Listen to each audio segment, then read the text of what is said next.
सौतेली माँ को किस नज़रिए से लोग देखते हैं ये आप सब जानते हैं। हमारे आसपास, हमारे समाज में, हमारे शहर में, हमारे देश में क्या नज़रिया सौतेली माँ को लेकर रहता है ये आप सब जानते हैं। इस पर बहुत सारी फिल्में बनी हैं, बहुत सारे टीवी सीरियल भी बनी हैं। अक्सर कहा जाता है कि सौतेली माँ हमेशा बुरी होती है। वो कुछ ही सौतेली माँ होंगी जो अपवाद होंगी, जो सौतेले संतान को सौतेले नहीं मानते हैं।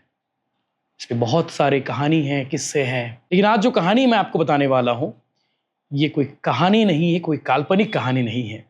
ये सत्य घटना पे आधारित एक घटना है जिसे सुनकर आपको लगेगा कि वाकई में ये कोई फिल्म ही है। आगे आप स्टोरी देखेंगे तो आपको भी हैरानी होगी कि वाकई में सौतेली माँ तो बिल्कुल सौतेली ही होती है। ये आप आगे वीडियो देखिए, आपको भी समझ आएगा किस तरह एक सौतेली माँ ने अपने सौतेले बेटे की बेरहमी से हत्या कर दी। और पूरी कहानी आपको आखिरी में समझ आएगी कि सौतेली माँ ने ये कदम क्यों उठाया। आज जो खबर आपको बताने जा रहे हैं इसे देख आप किसी फिल्म की कहानी याद आ जाएगी, क्योंकि ये कहानी किसी फिल्मी से कम नहीं। ये कहानी सत्य घटना है हमारे छत्तीसगढ़ की। इस कहानी में भी एक सौतेली माँ है जिसने अपने बेटे की बेरहमी से हत्या कर दी। इस कहानी में नशा है। हम अक्सर कहते हैं कि नशा नाश है और नशे की वजह से अपराध दस्तक देती है। वो आपको सीधे खबर पर ले आते हैं। कहानी है छत्तीसगढ़ के राजनांदगांव जिले के चुरिया से लगे पैरीटोला गांव की। घटना 17 मार्च 2025 की है। लेकिन इस कहानी को समझने के लिए आपको वारदात से पहले की स्टोरी समझनी पड़ेगी। जिस युवक की हत्या हुई है उसका नाम योगेंद्र कंवर है। 22 साल उम्र है। योगेंद्र के पिता गोविंद कंवर, जिसने दूसरी शादी की और घर ले आया योगेंद्र की सौतेली माँ, जिसका नाम है रजनी कंवर। पिता की दूसरी शादी के बाद से ही योगेंद्र घर छोड़कर नागपुर चला गया था। वहां बढ़िया रोजी मजदूरी का काम करता और बढ़िया सुकून की जिंदगी जी रहा था। अपने पिता और सौतेली माँ से भी नाराज रहता।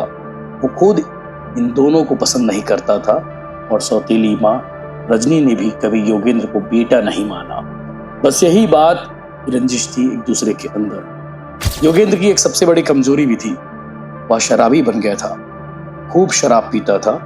14 मार्च को होलिका दहन था। वह नागपुर से होली मनाने अपने घर पैरीटोला आया। सब कुशल मंगल था, बढ़िया होली का त्योहार मनाए। इस बीच सौतेली माँ और योगेंद्र के बीच किचकिच भी होती रही। अब आते हैं वारदात वाली सुबह। 17 मार्च दिन सोमवार सुबह का वक्त था। सभी सोकर उठे थे। ठीक उसी रात को सौतेली माँ और योगेंद्र के बीच विवाद हुआ था। खूब गाली गलौज भी हुआ था। सौतेली माँ के अंदर आग भभक रही थी, त्रस्त हो गई थी। उसे रोज ताने सुनने पड़ते थे, परेशान हो चुकी थी। उसने तय कर लिया था कि अगली सुबह होने से पहले योगेंद्र को हमेशा के लिए सुला दूं। आरोपी सौतेली माँ ने योजना बनाई और उसने मौके का इंतजार किया। 17 मार्च की सुबह उसे लगा यही सही वक्त है योगेंद्र को रास्ते से हटाने का। योगेंद्र अपने कमरे में सोया था और पास में रखे पत्थर को उठाकर लाती है। उसके सिर और सीने पर पत्थर पटक देती है उसकी सौतेली माँ। योगेंद्र इस हमले के बाद अचानक उठने की कोशिश करता है।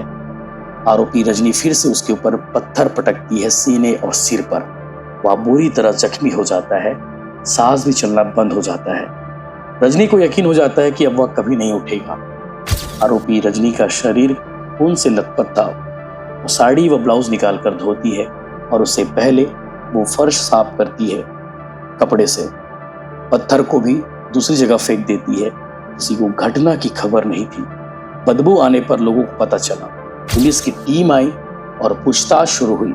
कुछ देर बाद सौतेली माँ जुर्म कबूल करती है और बताती है योगेंद्र की नशाखोरी से वह त्रस्त हो चुकी थी और इसीलिए उसने रास्ते से हटाने की योजना बनाई। राजनांदगांव की छुरिया पुलिस ने इस घटना को महज 24 घंटे में ही सॉल्व कर आरोपी सौतेली माँ को जेल भेज दिया। इस हत्या की कहानी के साथ साथ अब आपको कुछ फैक्ट भी बताते हैं मर्डर से रिलेटेड।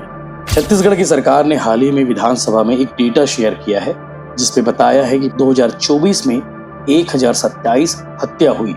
वहीं 2025 में 87 मर्डर के मामले सामने आए। राजनांदगांव जिले में ही 2024 में 26 और 2025 में जनवरी तक 2 मर्डर केस दर्ज हुए। अधिकांश मामलों में हत्या की प्रमुख वजह नशा ही बनी।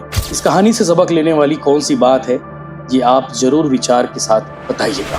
कल दिनांक 17/3/25 को पुलिस को सूचना मिली कि पैरीटोला में योगेंद्र कंवर नामक व्यक्ति अपने घर में मृत हालत में पड़ा हुआ है। सूचना पर मैं अपने स्टाफ के साथ पैरीटोला पहुंचा। देखा तो योगेंद्र कंवर अपने घर में ज़मीन में मृत हालत में पड़ा हुआ था। उसके सिर पे गंभीर चोटें के निशान थे, जिसे मेरे द्वारा वरिष्ठ अधिकारियों को अवगत कराया गया। जिला मुख्यालय से डॉग स्क्वाड और एफएसएल टीम को बुलाया गया। सभी के साथ बारीकी से मौका निरीक्षण किया गया।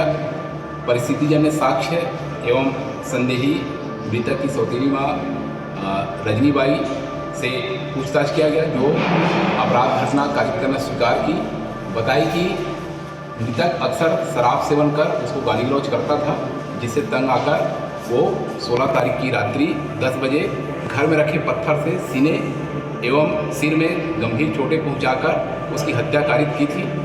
और उसकी निशानदेही पर घटना में प्रयुक्त पत्थर, साड़ी, पोछा लगाने का कपड़ा, ब्लाउज आदि को जब्त किया गया है। आरोपियों को गिरफ्तार कर न्यायिक रिमांड पर जेल भेजा जाएगा।